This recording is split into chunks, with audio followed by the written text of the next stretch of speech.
They said, we never had a president that would let us do it, but I let him do it, and it totally opened up the Middle East. It took the cloud over the, we had a dark cloud over the Middle East, and now it's all, I mean, we have a little situation relatively with Hamas, and that will be taken care of very quickly if they don't straighten it out themselves, because they're in violation of their agreement.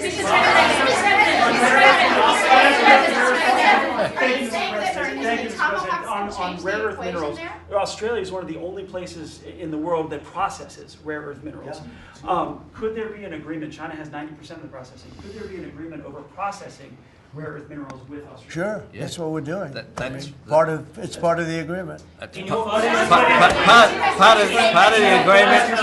Can you say with go ahead, please. Sir, thank you, sir. Just sorry. Yeah. On a follow-up on Taiwan, there are reports that you will come up, or China is pressuring you to not support independence for Taiwan in exchange for a trade deal. Well, I'm not going to talk about that. What I'll talk about, you and I will have that discussion in a couple of weeks when I'm in South Korea with President Xi. We're going to be talking about a lot of things. I assume that's going to be one of the things, but I'm not going to talk about that now. Yeah, please, go ahead. President, you just alluded to the violence in the Middle East. What steps is the administration taking to maintain the ceasefire? Well, a lot of steps, and right now it's in the hands of others. You know, we have 59 countries that agreed to the deal. We have a peace in the Middle East for the first time ever.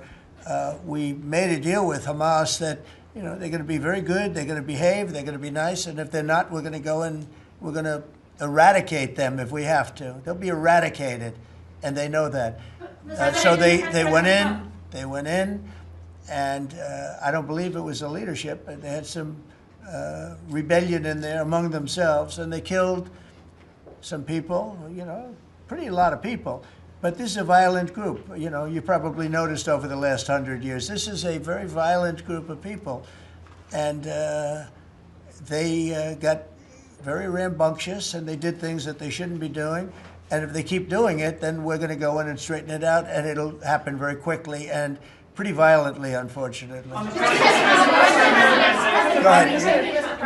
Yeah, just following up on that question, when you say we are going to eradicate Hamas, who is we? Does that include American boots on the ground? No, it won't be on the ground at all. We don't need to, because we have many countries, as you know, signed on to this deal. The way I view it, 59 countries, and unanimous. There's never been, nobody ever believed it was countries that 4 months ago didn't like each other, and now they're all aligned together. I mean, we've had countries calling me when they saw some of the killing with Hamas, saying, we'd love to go in and take care of the situation ourselves. In addition, you have Israel would go in 2 minutes if I asked him to go in. I could tell him, go in and take care of it. But right now, we haven't said that. We're going to give it a little chance, and hopefully there will be a little less violence. But right now, you know, they're violent people. Hamas has been very violent. But they don't have the backing of Iran anymore. They don't have the backing of really anybody anymore. They have to be good. And if they're not good, they'll be eradicated. Were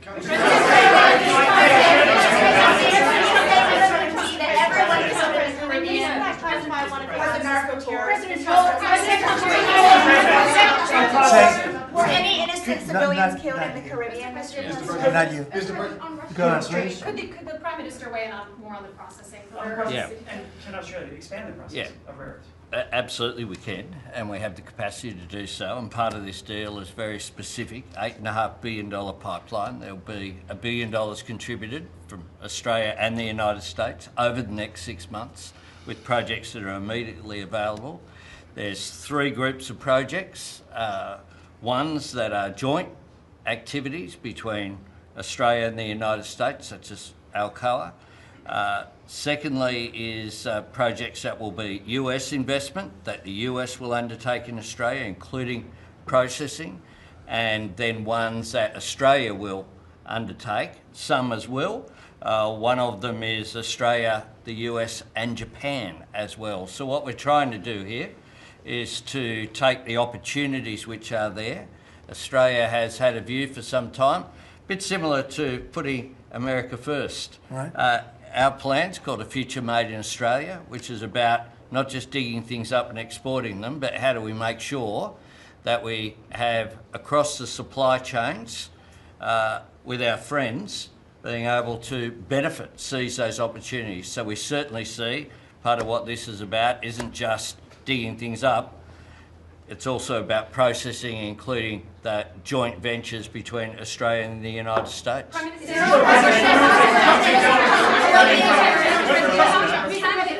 the US and Australia really compete with China? Aren't we decades behind in terms of the development? No, you've been reading the wrong newspapers. We're not decades.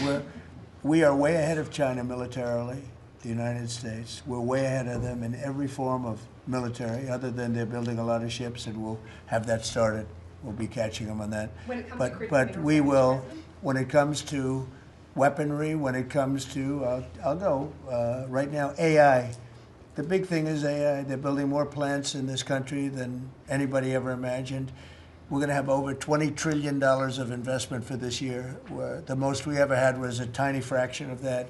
As an example, Biden, who's the worst president in the history of our country by far, by the way, but they were less than $1 trillion for 4 years.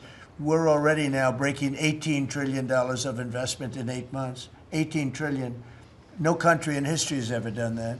We're way ahead of China in AI, and we're way ahead of China militarily from the standpoint of the sophisticated weapons. We have weapons that a lot of people don't even know about it. I got them started 4 years ago. I rebuilt the military 4 years ago, fortunately, because Biden didn't do anything but give a piece of it away to Afghanistan. Fortunately, as much as it sounded like it was a small part of what I built, but the Afghanistan giveaway was one of the worst. That was probably the most embarrassing day in the period in the history of our country. But we have the greatest military. We have the best equipment. We have the best manufacturers of equipment. We have the best weapons. When you look at our weapons, I've been talking a lot about our weapons. Everybody wants our weapons.